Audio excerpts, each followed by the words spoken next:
Assalamualaikum. Welcome to the very first episode of the On Call podcast. I'm your host, Dr. Amina, and I'm very excited to have you with me as we begin this new journey of taking you along into the real world of clinical practice, training, and everything in between. इस episode को हम वहाँ से start करेंगे जहाँ से हर doctor की training start होती है, हाउस जॉब से. Joining with us today is Dr. Almatan Pasha, Assistant Professor in Plastic Surgery at Salcott Medical College and the Program Director of House Job Training at Imran Idris Teaching Hospital. Assalamu alaikum, sir. वालेकुम सलाम. So जैसे plastic surgery सिर्फ transform नहीं करती आपके face को, बल्कि आपकी लाइफ को एंटायरली चेंज कर देती है, बिल्कुल उसी तरह से आपने एक हाउस जॉब करिकुलम को लिया है और उसको एंटायरली रीडिज़ाइन कर दिया, रीशिप कर दिया, ताकि हमारे हाउस ऑफिसर्स को बेटर अपॉर्चुनिटी मिल सके, लर्निंग ऑप्शंस मिल सकें. ऐसा ही है बिल्कुल. बस मैडम, ये तो आप तारीफ ज़्यादा कर रही हैं. I've been recently appointed, like 1.5 month time back. मुझे अप्रोच किया था कि CEO ने, और मुझे बताया था कि आपको हम प्रोग्राम डायरेक्टर बना रहे हैं for house job training in Salcott Medical College and affiliated hospital. So not exactly, it is not keeping me up all night, but still it's on my mind कि मैं कुछ चीज़ें ऐसी इंट्रोड्यूस करूं, क्योंकि मैं खुद भी एक हाउस ऑफिसर रहा हूं. मैंने मेंटोरशिप की है हाउस ऑफिसर्स की, और अब मैं बीइंग अ कंसल्टेंट डायरेक्ट मेरा वास्ता पड़ता है, क्योंकि फर्स्ट रिस्पोंडेंट हाउस ऑफिसर्स होते हैं. They are the most underprivileged जो जॉब डिस्क्रिप्शन के लिहाज से of all the medical faculty. तो मैं चाहता हूँ उनके लिए कुछ इतना अच्छा हो जाए और इतनी उनकी स्ट्रक्चर ट्रेनिंग हो कि bye the time the training ends के वो अपने आप को कॉन्फिडेंट और एक कंप्लीट मेडिकल ऑफिसर एटलीस्ट वो अपने आप को कंसिडर करते हैं, और हर तरह की एमरजेंसी और जो ऐसी सिचुएशन जो मेडिकल ऑफिसर्स को पड़ सकती हैं और एज ए जनरल प्रैक्टिशनर के सामने आती हैं, वो उसमें फुली कॉन्फिडेंटली उसको हैंडल कर सकते हैं. तो जो आपने न्यू करिकुलम डिज़ाइन किया है, आप उसके कुछ की पॉइंट्स हमारे साथ डिस्कस करेंगे, ताकि हमारे जो इनकमिंग हाउस ऑफिसर्स हैं उनको आइडिया हो सके what they are stepping into at Imran Idrees teaching hospital. जी madam, we have introduced structured rotation. ठीक है, इसके अलावा हमने लॉग बुक्स इंट्रोड्यूस की हैं, both manual and digital. Feedback mechanisms introduce किए हैं, और एक बहुत इंपॉर्टेंट पार्ट है जो पहले हाउस ऑफिसर्स के लेवल पे नहीं था होता, we have introduce skills lab programme. तो स्किल्स लैब प्रोग्राम के अलावा इसके अलावा बर्नआउट मैनेजमेंट भी है हाउस ऑफिसर्स की, और करियर काउंसलिंग को भी हमने इंट्रोड्यूस किया है कि उनको हर तरह की सपोर्ट जो अवेलेबल हो सकती है वो एक स्ट्रक्चर्ड प्रोग्राम के थ्रू अवेलेबल हो, और बाद में उनको जो फर्दर मशवरे चाहिए होते हैं, कुछ अपने सीनियर्स से लोग पूछते हैं, तो वो उनको ऐसे मिलें कि जो वैलिड हो उनके लिए, और राइट आफ्टर उनकी कंप्लीशन ऑफ हाउस जॉब उनके लिए कोई जॉब अपॉर्चुनिटी अवेलेबल. सर, मैं करिकुलम को गो थ्रू कर रही थी और उसके बाद देख रही थी कि आपने स्किल लैब को इंटीग्रेट किया उसके अंदर. सर, स्किल लैब के अपने बात की आप थोड़ा सा गाइड करेंगे कि स्किल लैब में हाउस ऑफिसर्स क्या एक्सपेक्ट करें, उसमें क्या होगा, कैसे रोटेशन में हम इनकॉर्पोरेट कर रहे हैं उनको. ठीक, देखिए कुछ कोर स्किल्स हैं जो इवन PMDC की गाइडलाइंस में है कि इतने हाउस जॉब बनती है, तो we have reviewed through that. वो थोड़े से डेफिशिएंट हमें फील होते हैं, क्योंकि वो बहुत ही बेसिक बातें हैं. तो we have further introduce a large number of skills जो कि हम समझते हैं सियालकोट मेडिकल कॉलेज के जो एडमिनिस्ट्रेटर्स हैं और जो प्लानर्स हैं, वो ये समझते हैं कि हमारे ग्रेजुएट को हाउस जॉब के बाद ये स्किल्स आने चाहिए. वो हम इनकॉर्पोरेट कर रहे हैं through the skills lab programme.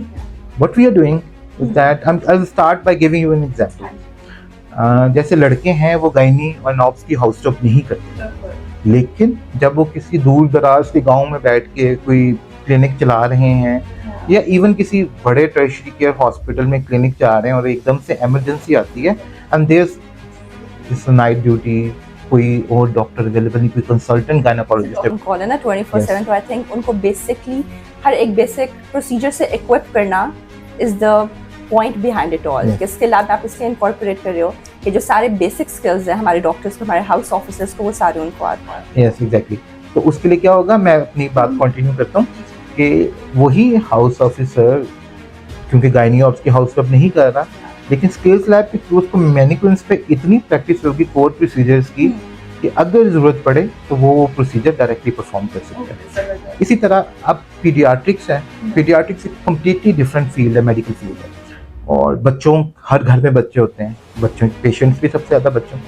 तो अगर कोई स्पेशलिटी सब स्पेशलिटी कोई पीड्स के अलावा कोई और ले लेता है मेडिसिन में लाइफ में, तो वो एक बहुत ही बड़ी जो स्किल है उससे उस तो पीछे हट जाए, it will lag behind that. तो ऐसी सूरत हाल में कि वी हैव ऑल्सो इंट्रोड्यूस के पीड्स में अगर आपकी स्किल्स लैब में ट्रेनिंग हो रही है तो आपको सारे कोर जो प्रॉब्लम्स हैं उसकी सॉल्यूशंस, न्यूनेटल रिससिटेशन और बच्चों से रिलेटेड जितनी भी प्रॉब्लम्स हैं उसका डायरेक्ट प्रोसीजरल नॉलेज आपको होता है, तो जो कि लॉन्ग रन में हमारे ग्रेजुएट्स को आफ्टर कंप्लीशन हाउस जॉब को बहुत ही ज़्यादा फ़ायदा पहुँचाएगा। सर, हमने ये तो बात कर ली कि हम लोग स्किल आपको इंट्रोड्यूस करवा रहे हैं, हम लोग क्या क्या नई चीज़ें इंट्रोड्यूस करवा रहे हैं, बट आई थिंक एक पॉइंट जो कि हाउस ऑफिसर्स के पर्सपेक्टिव से बहुत इंपॉर्टेंट है और जिन पे उनको सबसे ज़्यादा ऑब्जेक्शन होता है वो ये होता है कि during the house job training वो लॉस्ट फील करते हैं। देयर इज़ नो सुपरविजन, उनको कोई सुपरवाइज करने वाला नहीं होता, उनको कोई सिखाने वाला नहीं होता, एज सच कोई एक्टिव लर्निंग नहीं होती। तो इस करिकुलम में how is this thing going to revolutionise the new curriculum, या इस चीज़ को कैसे चेंज कर रही है अपना न्यू करिकुलम? ये सुपरविजन का क्या रोल है इसमें? देखिए, हाउस ऑफिसर क्योंकि डायरेक्ट आप अपने मेडिकल कॉलेज की स्टूडेंट लाइफ से निकल के प्रैक्टिकल लाइफ में एंटर होते हैं, तो you are working with life of patient. तो अगर आप, जारी बात है कि दे आर ह्यूमन, उनको सिर्फ एक एजुकेशनल नॉलेज ही है मेडिकल फील्ड का, प्रैक्टिकल नॉलेज नहीं है। तो without supervision we are just giving knives in hand of people who don't know how to use that. तो विदाउट सुपरविजन हाउस जॉब होनी ही नहीं चाहिए।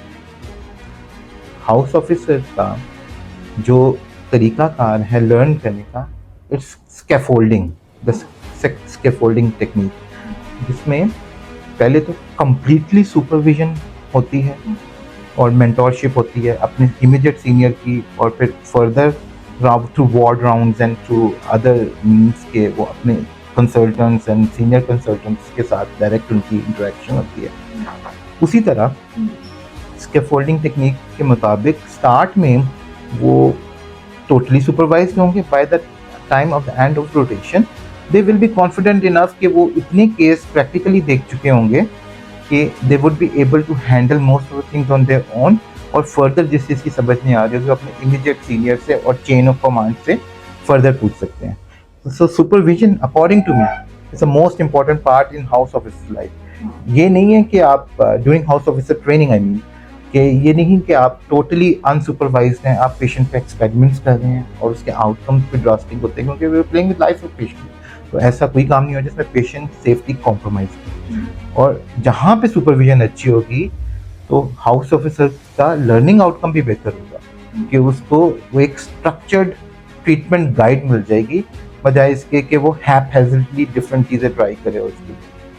सब कहते हैं कि गवर्नमेंट हॉस्पिटल में रियल ट्रेनिंग होती है, लेकिन what if I tell you कि रियल ट्रेनिंग वहाँ होती है जहाँ पर आपको सुपरविजन मिलती है। देयर इज अ मिथ कि गवर्नमेंट हॉस्पिटल्स में हाउस जॉब की रियल ट्रेनिंग होती है, बट मैं थोड़ा सा कॉन्ट्राडिक्ट करूँगा इस बात से कि regardless of the whether it's a government hospital और प्राइवेट इंस्टीट्यूट, तो रियल ट्रेनिंग वहाँ होती है जहाँ पे आप अंडर सुपरविजन ट्रेनिंग करते हैं। आपने बात की थी असेसमेंट्स की, तो जब आप सुपरविजन की बात कर रहे थे, आप थोड़ा सा बता सकते हैं कि ये जो सुपरवाइजर्स होंगे जो कि हाउस जॉब को असेस कर रहे हैं, वो असेसमेंट किस तरह से करेंगे? क्या असेसमेंट्स होंगी, मंथली असेसमेंट है, किसी टेस्ट की फॉर्म में असेसमेंट्स हो रही हैं, या क्या असेसमेंट होगा? इसके लिए भी हमने एक स्ट्रक्चर तैयार किया असेसमेंट का।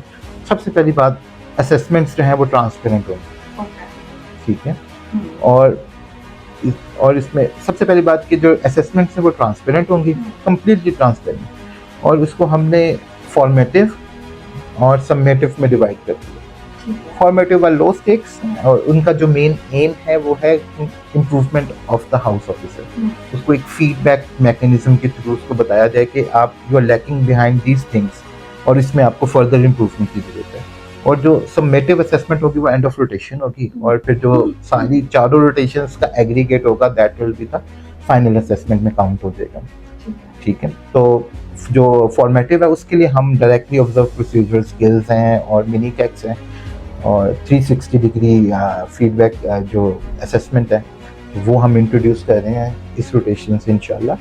तो ओवरऑल हमारा टारगेट यही है कि हम हाउस ऑफिसर्स को गाइड करें कि अपने आप को कैसे इम्प्रूव करना है, और फिर वो जब फाइनल असेसमेंट हो तो फिर उनकी इम्प्रूवमेंट नज़र आए, तो ये ऐसा नहीं कि बहुत आसान है कि हाउस ऑफिसर्स के सारे, बट उनके लिए भी फर्स्ट टाइम इस तरह का एक्सपोजर है, तो they have to go through procedure. लेकिन जब एक दफ़ा स्ट्रक्चर से आप पास आउट करते हो तो फिर आप ऑटोमेटिकली मेंटली भी इतने स्ट्रॉन्ग हो जाते हो, आपको ऑटोमेटिकली आपकी फिंगर टिप्स से वो चीज़ें आ जाती हैं जिसमें आपको क्रिटिकल फीडबैक मिली हो, तो वो चीज़ें आपके फिंगर टिप्स पे आ जाती हैं कि हमने ये चीज़ सीख ली है, ये काम ऐसे करना है, तो आपके रिफ्लेक्सेस बन जाते हैं through out your hospital. Sir, इतनी सारी फ्रीक्वेंट इवैल्यूएशंस के साथ और परफॉर्मेंस इवैल्यूएशंस के साथ आपको नहीं लगता कि हमारे जो हाउस ऑफिसर्स है वो इतने एक्सटेंसिव पेशेंट वर्कलोड के साथ बर्नआउट का शिकार होंगे? ज्यादती नहीं है उनके साथ? इतनी सारी असेसमेंट्स आपने रख दी हैं। अच्छा, मैं थोड़ा सा आपको गाइड करती हूँ। असेसमेंट जो मेन है, समेटिव असेसमेंट, वो एंड ऑफ रोटेशन ही है, और उसमें बस वही बातें होंगी जो उनको सिखाई गई होंगी हाउस लॉग, वो लॉग बुक के मुताबिक एक लंबी लिस्ट है, तो वही क्वेश्चंस उनसे वहीं पे पूछे जाएंगे। और जो बाकी फॉर्मेटिव असेसमेंट्स हैं, तो वो तो ऐसे ही है जैसे डेली की अपनी रूटीन फॉलो कर रहे हैं, तो उनको उसी बेस पे, उनकी रूटीन की बेस पे उनको असेस करेंगे और उनको बताया जाएगा कि ये इम्प्रूवमेंट है। लेकिन मैं आपकी बात से एग्री करता हूँ कि स्ट्रेस एंड बर्नआउट जो है हाउस जॉब का एक प्रॉपर इंटीग्रल पार्ट है, ये होता है।